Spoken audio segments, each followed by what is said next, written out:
Vamos agora com o quadro Check-up no Rádio, aqui no nosso programa. Panorama 95 apresenta Check-up no Rádio. Check-up no Rádio com o médico Dr. Belísio Neto, médico geriatra. Seja bem-vindo aqui ao nosso Panorama 95. Dr. Belísio, bom dia. Bom dia, Marcos. Bom dia, Geraldinho, professor Sérgio. Bom dia, comandante Cirne. Sofredor do Fluminense, né? Sofredor, mais ou menos, né? Tô na Liberta, né? Olha, o freguês sempre tem. Bom dia a todos os ouvintes. Satisfação, mais uma vez, participar aqui do quadro Check-up no Rádio. Hoje para falar sobre diabetes e envelhecimento. E aí? Bem, diabetes, dia 14, foi o dia de alusão, eu diria, de conscientização sobre a doença no mundo. Foi o dia do diabetes. Então, a gente quando envelhece, a gente tende a aumentar nossos níveis de glicose. A gente tende a produzir menos insulina pelo pâncreas. O pâncreas também envelhece. Não é só o cabelo que cai, não é só o cabelo que fica branco, mas o envelhecimento é do corpo todo, inclusive o pâncreas, que produz menos insulina. Consequentemente, o hormônio da insulina é quem coloca a glicose que está no sangue para dentro dos músculos, e isso é perdido, de certa maneira, com o envelhecimento. É o principal ponto. Um segundo ponto é que o idoso ele tem mais gordura e menos músculo. São dois tecidos que regulam o metabolismo da glicose. O músculo ele pega a glicose, o açúcar do sangue, capta para dentro dele. Quando ele não consegue captar, ele deixa o nível de glicose no sangue. O envelhecimento faz com que a gente perca massa muscular e aumenta níveis de glicose por isso. E o tecido gorduroso, o tecido adiposo, ele também aumenta essa resistência insulínica, ou seja, essa resistência do hormônio da insulina colocar a glicose, tirar a glicose do sangue. Então, são fatores inerentes ao processo de envelhecimento. Naturalmente, a gente tem mais níveis de glicose acima de 60 anos. Pra você ter ideia, metade dos diabéticos são idosos, né?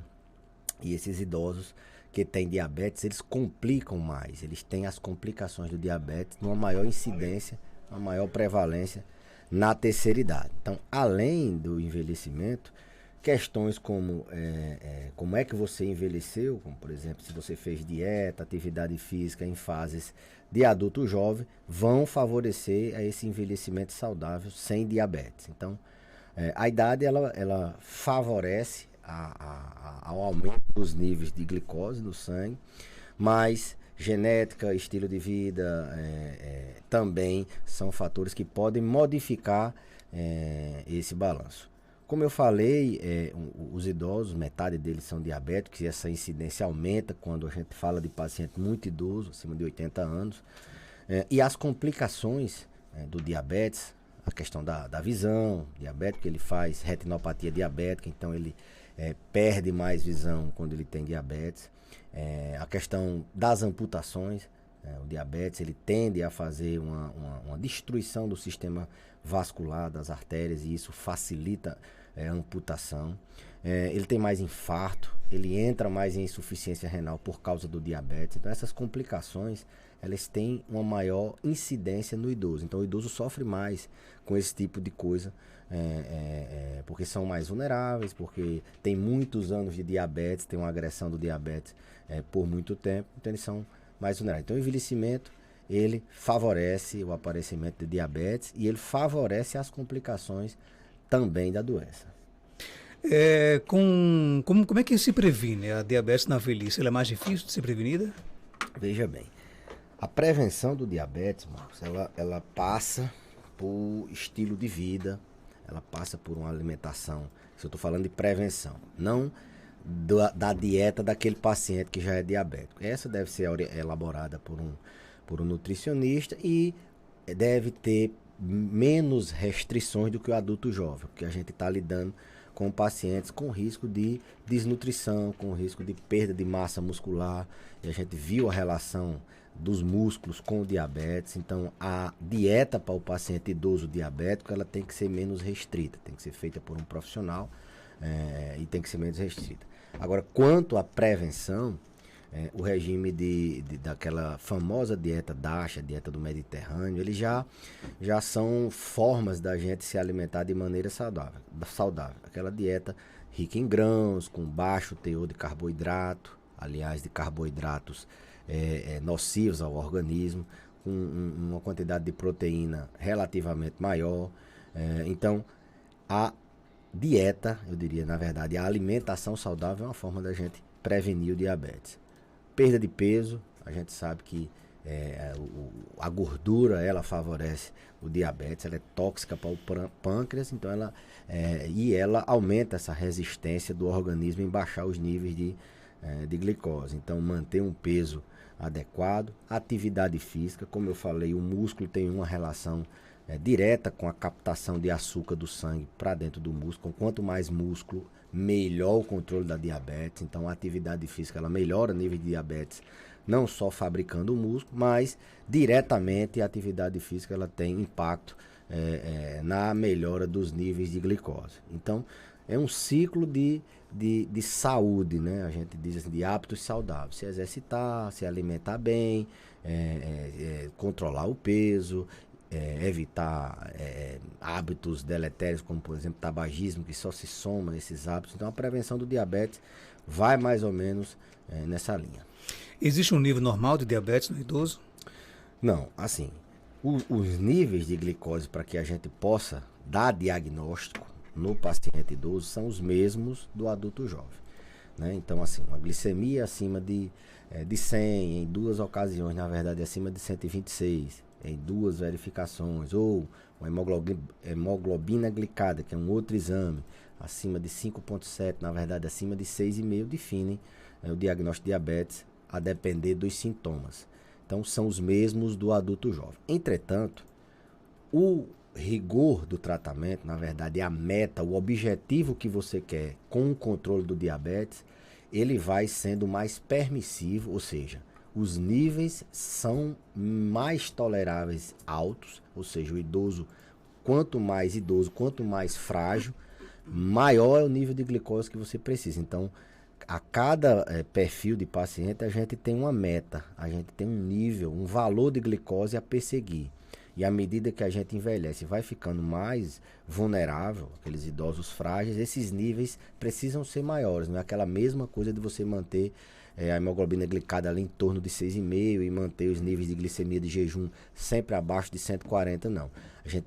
A gente precisa de níveis maiores para viver melhor, porque hipoglicemia, ou seja, a glicose quando baixa, Marcos, ela é muito grave. O idoso está muito vulnerável, muito suscetível à hipoglicemia. A gente tem muito medo da hipoglicemia. É uma coisa que ela é aguda, ela mata em minutos. Ela pode dar problemas a curto prazo. A hiperglicemia, ou seja, o açúcar alto no sangue, ele vai dando problema, mas a longo prazo. Então o idoso, como ele é mais vulnerável, ele tem uma reserva menor, ele está sujeito a complicações mais graves dessas quedas de glicose. Então tem que ter muito cuidado com os níveis de glicose no paciente idoso, principalmente o idoso frágil. A hipoglicemia é um risco que a gente até pesa mais do que níveis mais altos de glicose. Por isso que quando a gente orienta o paciente em determinadas medicações, por exemplo a insulina, a gente tem que orientar ele nesse aspecto de combater a hipoglicemia. Uma das medidas é a gente, a cada 3 horas, pedir para o paciente se alimentar com alguma coisa para evitar que passe muito tempo sem ingerir alimento e isso não traga essa complicação tão temida que é a hipoglicemia. Nosso ouvinte pergunta se a partir de quanto 124 ou mais já passa a ser pré-diabético. Bom, o termo pré-diabetes, ele é um termo que ele traz a alusão a um paciente em risco de diabetes. Não necessariamente a pessoa que é infere que a gente vai virar. Não, você pode se tornar um diabético. Você é uma pessoa de risco. Então, valores de glicose entre 100 e 126 são considerados pessoas diabéticas. Hemoglobina glicada entre 5,7 e 6,4, por exemplo, também são considerados pessoas pré-diabéticas. no idoso a gente tem muito cuidado com esse termo. Como eu falei, ele tem uma tendência a produzir, aliás, ele tem uma tendência a não controlar bem, a aumentar os valores de glicose pelo processo de envelhecimento. E à medida que a gente envelhece, a gente vai precisando de níveis um pouquinho acima do normal de glicose. A gente não pode ter níveis de glicose tão baixos como no adulto jovem. Então, ter muito cuidado com esse termo de pré-diabetes no idoso, para não sair por aí restringindo e passando medicamentos sem necessidade. Se você for ver a literatura, 80% dos pacientes pré-diabéticos e diabéticos, eles são idosos. Então, esse termo pré-diabetes, ele tem que ser muito ponderado. Ele estigmatiza o paciente. Nunca mais eu posso comer isso, não posso comer aquilo. Eu tenho pré-diabetes, eu vou virar diabético, eu tenho que ter cuidado. E isso não é a realidade dos fatos. Porque a gente está lidando com pacientes com uma reserva funcional menor. Pacientes que podem, a qualquer momento, fazer uma hipoglicemia. Eles podem desnutrir. Já tem pouca massa muscular, você faz uma restrição muito pesada numa pessoa que nem diabético é ainda, você pode trazer como complicações perda de massa, desnutrição, e aí induz eles à queda. A própria diabetes é uma doença que se relaciona muito com as síndromes geriátricas, por exemplo. Quem tem diabetes cai mais, quem tem diabetes tem mais depressão, quem tem diabetes tem mais incontinência urinária, quem tem diabetes demencia mais, tem mais não só a demência vascular, mas a própria demência de Alzheimer, em virtude da resistência do neurônio também em captar essa glicose, do mesmo jeito que acontece no corpo. Então, assim, esse termo pré-diabetes existe, mas a gente tem uma ênfase muito maior nos cuidados quando o paciente está abaixo de 60 anos. E outra coisa, não necessariamente você vai virar diabético. Você tem um risco maior de ser diabético, mas você não é que você você vai virar, não. Principalmente se você modificar hábitos, se você tiver cuidados outros. Agora sim, quando o paciente é pré-diabético e tem várias outras comorbidades, tem taxa de colesterol alta, é sedentário, hipertenso, não dorme bem, é estressado, fuma. Quando se junta tudo, aí sim, o paciente realmente ele é uma bomba que pode explodir a qualquer momento. E aí esse termo pré-diabetes faz mais sentido. Tem mais perguntas? Bom dia. Bom dia, doutor Belísio. Tenho 41 anos. Aí, pergunta aí a doutor Belísio. Você às vezes do nada tá sentada, dá uma sensação, tipo que nem fosse, sei lá, que nem fosse uma tontura, e ao mesmo tempo com suor sem ser frio. E é assim uma sensação de vontade de vomitar, sei lá como é, um pouco tonta. Isso é sintomas de menopausa? Me responda aí, se for possível, se puder. Não é muito da sua... acho que você sabe me dizer o que pode ser. E doutor Belísio? Sim, pode ser. 41 anos ainda é uma idade muito precoce, né? Teoricamente, entre 45 e 55 anos é que a mulher entra na menopausa. Mas existem sintomas do climatério, que é aquela fase que antecede a menopausa, e um dos sintomas clássicos é essas ondas de calor. Tem que ver se a menstruação está irregular, tem que ver se quando foi a primeira menstruação. Sim, a resposta pode ser sintoma da menopausa. Tem mais perguntas? Bom dia. Bom dia, Marcos Dantas. Eu gostaria de saber do médico aí, porque a avó paterna dos meus meninos, ela é diabética. Aí se corre risco dos meus filhos ter possibilidade de ter diabetes. Qual o risco? Sim, diabetes é uma doença caracteristicamente, marcadamente de um risco maior em parentes, em pessoas que têm diabetes na família. Aquela família que tem diabetes, geralmente tem várias pessoas com diabetes. Então, quem tem história familiar de diabetes, não é que você vai ter diabetes. Você tem um risco maior do que outra pessoa. Isso é fato, de que é uma doença com uma característica de herança familiar bem marcante. Tem mais perguntas? Bom dia. Bom dia de novo, doutor Belize e Marcos. Aqui é Gilcilene, Jardim de Seridó. A minha mãe tem 76 anos, altiva. Aí ela fez o exame da glicose, deu 124. Aí repetiu de novo, deu 98. Quando ela foi para o médico, que eu fui com ela para mostrar, o médico da UBS, quando a gente foi mostrar o exame que deu 124, ele disse que ela já estava pré-diabética e passou metformina de 500. Mãe tinha 56 quilos, mãe agora está com 41 quilos. Ela botou na cabeça que está diabética. Tudo ofende a ela, sabe? E aí, doutor Belísio? Olha, não avalie a paciente. Eu não gosto de contestar a conduta do colega. Às vezes a gente precisa fazer uma medicação, mesmo que os manuais internacionais, a própria diretriz da Sociedade Brasileira de Diabetes recomende alguns valores, mas quem está ali vendo o paciente é quem deve tomar a conduta. Entretanto, é aquilo que eu falei, idoso ele tem uma tendência a ter níveis de glicose maior pelo processo de envelhecimento.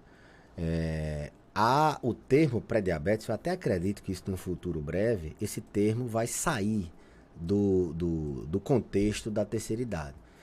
Porque senão todo idoso seria pré-diabético. E aí está um exemplo clássico do que é você dar um diagnóstico desse para um paciente. Ele vai achar que não pode comer nada. Como eu falei, a alimentação do paciente idoso com diabetes ela não é tão restritiva como do adulto jovem, pelo risco dele desnutrir, pelo risco dele ter complicações maiores do próprio processo de perder massa muscular, por exemplo.